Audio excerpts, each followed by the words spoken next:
예, 사할린 한인 문제는 워낙 역사가 깊고 또 심각성이 있고 또 피해를 구제해야 되는 규모가 굉장히 크기 때문에 그냥 일개 네, 뭐 한 부처에서 하기가 좀 힘들고 네, 네, 제대로 국회에서 이런 특별한 목적을 달성하기 위한 특별법을 좀 만들어 가지고 네, 구제를 해주고 해줘야 될 필요성이 있었기 때문에 네, 네. 특별법 제정을 2005년부터 시작을 했습니다. 운동을. 네, 안녕하세요. 동포세계 김용필입니다. 사할린 동포 지원을 위한 특별법 제정 노력을 2005년부터 시작을 해왔다고 하는 배덕호 지구촌 동포연대 대표의 얘기 먼저 들어봤습니다. 그래서 어쨌든 이렇게 특별법이 이 각고의 노력 끝에 15년 만에 이렇게 이루어진 거에 대해서 저도 상당히 좀 기쁘게 생각을 하고 있고요. 어쨌든 이거로 통해서 또 새로운 시작이 됐으면 좋겠다는 생각을 가져보게 됩니다. 이 특별법에 대해서 다시 한번 안내를 해드리면은 1948, 5년이죠. 8월 15일 기준으로 사할린으로 이주를 하셨거나 사할린에서 태어나신 분들 당연히 이 특별법 지원 대상이 되죠. 그런데 이 전해철 의원이 제 19대 국회 때 발의했던 그 전해철 의원의 발의에 의해서 그 범위가 좀 확대가 됐습니다. 그래서 동반 가족, 직계비소 한 명과 그 배우자로 확대를 된 것입니다. 그러니까 우리 1945년 8월 15일 이후에 태어났다 하더라도 바로 이 1945년 8월 15일 이전에 이주를 하거나 또 출생하신 분의 그 자녀분들이 뭐 여럿 있겠죠. 그 중에 이제는 자녀 한 명이 이 특별법 지원 대상에 포함이 되었다고 이렇게 이해를 보시면 됩니다. 근데 이분들은 뭐 항공료를 지원을 해드리고 있고요. 한국에 오게 되면 임대주택 등 기초생활 또 정착할 수 있도록 이렇게 지원이 뒤따르게 된다는 것입니다. 어쨌든 이 자녀들 중에 다는 아니지만은 한 가족이라도 함께 고국에서 살 수 있게끔 이렇게 이제는 특별법이 이제는 마련이 됐으니까요. 우리 동포분들에게는 다소나마 좀 위안이 될 수 있는 그런 계기가 됐으리라 생각이 듭니다.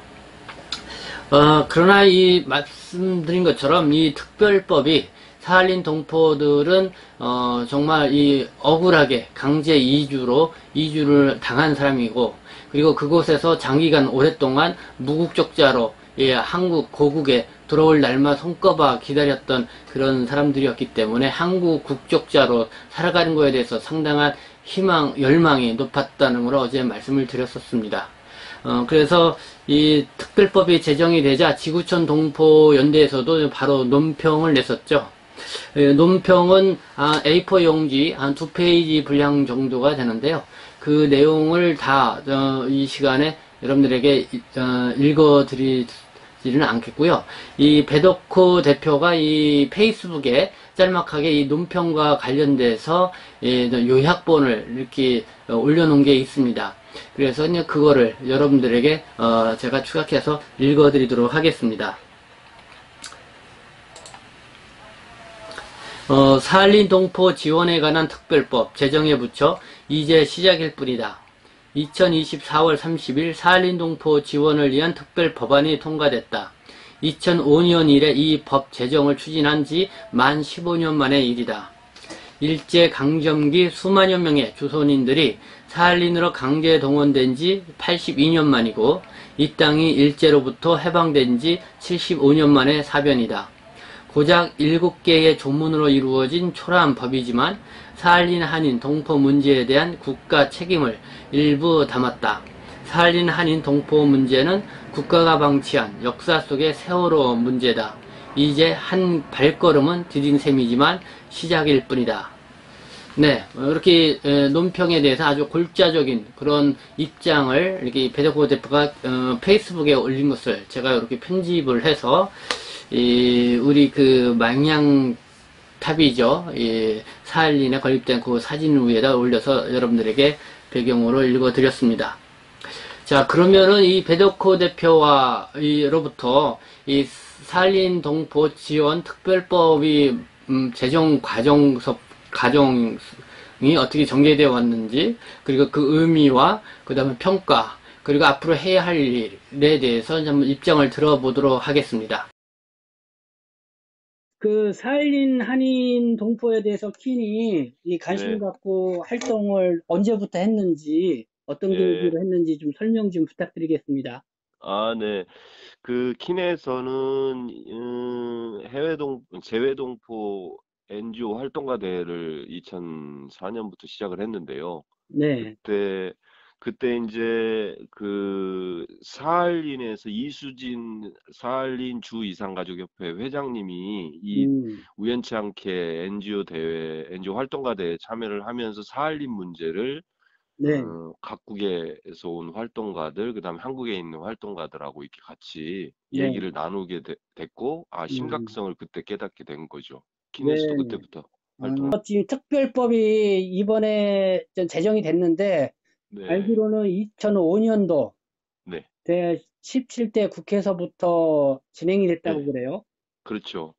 그때부터 이제 킨에서 이 관심 갖고 활동을 했던 건가요? 예, 사할린 한인 문제는 워낙 역사가 깊고 또 심각성이 있고 또 피해를 구제해야 되는 규모가 굉장히 크기 때문에 그냥 일개 음, 뭐 한 부처에서 하기가 좀 힘들고 네, 네, 제대로 국회에서 이런 특별한 목적을 달성하기 위한 특별법을 좀 만들어 가지고 네, 구제를 해주고 해줘야 될 필요성이 있었기 때문에 네, 네. 특별법 제정을 2005년부터 시작을 했습니다. 운동을. 예. 그때는 그게 특별법이 필요할 정도로 어떤 부분이 주요하게 쟁점이 됐었던 건가요? 가장 중요했던 것은 당시 이제 사할린에 남겨진 한인분들이 지금 약 한 3만 명 정도 되는데 네, 지금도 네, 네. 당시에 일제 강점기에 끌려간 분들이 음, 그때는 일본 땅이었습니다. 사할린이 네, 네, 지금은 이제 네, 러시아 땅이 됐지만 일본 땅이었던 러시아 사할린으로 이렇게 몇만 명이 끌려갔고 그 음, 현장에서 고향을 그리면서도 그 현장에서 그 고국을 못 오고 네, 많이 막 돌아가시고 계시고 네, 네, 그 한들이 굉장히 좀 많이 있고 현재도 진행형이지만 그 네, 문제를 해결하기 위해서는 굉장히 좀 여러 가지 제도나 음, 정책이나 이런 것들을 손 봐야 될 것들이 너무나 많아서 네. 그래서 시급한 점이 있었습니다. 그때는 뭐 사할린 동포에 대한 한국 네. 사회의 관심도라든가 이해도는 어땠어요? 그래도 그나마 이제 꾸준히 뭐 있었죠. 정부에서도 신경 안 쓴 거는 아닌데 네, 이걸 제대로 이렇게 다뤄본 적이 거의 없었다고 저희들은 느꼈어요. 네, 네, 그다음에 이 사할린 한인 몇만 명이 고향이 조국 이제 한국 거의 경상도가 한 70% 정도 되는데도 네, 이 문제를 제대로 이렇게 연구를 한다든지 현장하고 교감을 나누면서 문제를 알린다든지 하는 이런 단체들도 없었고 네, 네, 그때까지는 거의 수교도 사실은 1990년대에야 수교가 됐기 때문에 네. 사할린 동포들의 존재나 문제 이런 점을 제대로 우리 한국 사회가 깨닫기에는 좀 힘들었죠.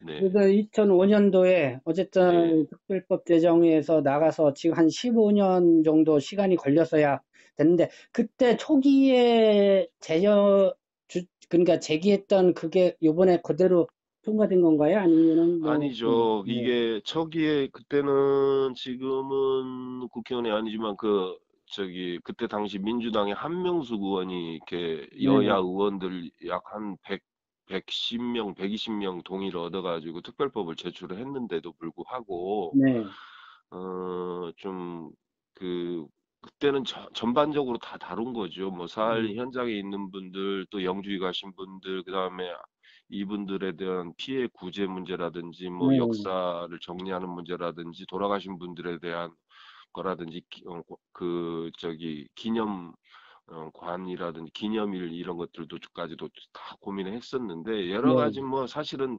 투표권이 없기 때문에 사할 현장에 있는 네, 분들이나 이런 분들이 다 이제 17대 국회, 18대 국회, 19대 국회를 거치면서도 다 그냥 폐기돼 버렸어요. 네, 그래서 이제 다 담을 수는 없고 이번에는 핵심적인 몇 가지만 있게 네, 국가 책무 등등 해가지고 이제 네. 법안 7가지 조문으로 만들게 된 거죠. 그러니까 그렇다면은 특별법이 이렇게 좀 통과됐다 하더라도 아쉬움은 많이 남겠네요. 그렇죠. 음, 이제 뭐 특별법 이거는 조항 7개밖에 안 돼요. 그래서 네, 네, 물론 7개밖에 안 되지만 좀 중요한 것들을 담았기 때문에 네, 앞으로 이제 시행령이라든지 또 음, 필요하면은 사할린 현장에 있는 그 3만 명의 한인 동포들의 얘기라든지 아니면 국내 영주에 가신 분들이 한 4천 명 정도 되시는데 이런 아, 분들 의견들을 현재, 좀 네, 예, 네, 예, 반영을 해가지고 좀 음, 법을 개정하든지 해야 될 것 같습니다. 네. 그래도 뭐 이렇게 특별법이 제정됐기 때문에 산림 네. 동포 사회에서는 그 상당히 환영하는 분위기겠죠. 그러면 네, 아쉽지만 네, 이게 거의 한 16년 만에 제정되는 법이기 때문에 음, 특히 이제 관심 있던 분들 이런 분들 음, 굉장히 좀 좋아하고 계시고 네, 또 한편 뭐 이제 부족한 부분들이 많기 때문에 관련해 네, 가지고 사할린 한인 동포들이 좀 의견들을 모아 네, 가지고 네, 국회나 정부에 전달한다는 소식도 있습니다. 네. 이게 저는 내년 2021년도서부터 발효가 된다고 하는데, 네, 발효되면서 제일 먼저 그래도 시행한다고 그럴까? 네. 해야 할 일이라고 있다고 하면 어떤 일일까요? 물론 뭐 물론 이 법을 만들기까지 많은 사람들의 정부나 아니면 국회에서 노력이 있었지만 네, 가장 중요한 거는 제가 보기로는 이제 그 현장에 남은 분들 얘기들을 좀 제대로 잘 음, 수렴을 해가지고 네, 네, 뭐 이제 그러니까 내년 법은 1월 1일부터 시행하게 돼 있는데 네, 그 전에 시행령을 좀 만들어야 될 거잖아요. 네, 네, 네. 그러니까 이제 그 현장에 있는 의견들을 좀 중심으로 음, 해가지고 좀 음, 잘 시행령도 만들고 이렇게 했으면 음, 좋겠고, 음, 저희는 뭐 저희들이 보기에는 여러 가지가 동시에 진행돼야 되는 부분들이 있는데, 네, 사실 키네 입장에서 보면은 지금 역사들이 다 잦아들고 있기 때문에 돌아가시고 있고 증언할 네, 사람들이 없기 네, 때문에 네, 지금이라도 빨리 그 역사를 좀 회복하는, 음, 역사를 기록하는 이런 작업들이 음, 무엇보다도 중요하다고 저희들은 보고 있고, 네, 네, 또 현장에 있는 분들은 좀 다른 의견들이 좀 있겠죠. 하지만 네. 동시에 좀 진행돼야 될 것 같습니다. 그러니까 현장의 이야기를 잘 들어서 네, 시행령을 만드는 것하고 네, 시급한 게 이제는 지금 고령 동포들이 좀 네, 돌아가시기 전에 네. 역사 기록을 좀 만들어서 그렇죠. 준비를 하는 것. 그렇죠. 왜냐하면 음, 그게 중요한 거는 지금 일본 이 사할린 동포들 강제동원 문제를 책임을 일차적으로 져야 되는 일본 정부는 말도 네, 안 되는 주장을 하고 있는데 65년에 한국하고 일본하고 다루지 않았던 사할린 네, 문제를 그때 협정으로 다 끝내 해결됐다고 주장하고 있거든요. 네, 네, 그런데 이제 그게 이제 일본이 주장은 진짜 터무니없는데 사할린 음, 동포들은 이런 문제 이 그 문제에 대해서 굉장히 좀 붕괴하고 있고 네, 네, 그런데 이제 저희들도 민간 차원에서 일본 정부랑 뭐 외무성도 일본 외무성도 사할린 동포 단체 대표자들하고 좀 외무성도 쳐들어가 가지고 담판도 지어보고 했지만 네, 좀 지금 일본을 믿고 기대하기엔 좀 굉장히 힘들어요. 그러니까 네, 그 기록들 음, 일본의 일차적인 책임 앞으로 과제 일본의 뭐 여러 가지 있죠. 네, 배상 네, 그다음에 뭐 역사도 좀 기록해야 되고 교과서 음, 싣고 이런 것들이 있습니다. 일본 군 위안부 문제라든지 하고 음, 비슷해요.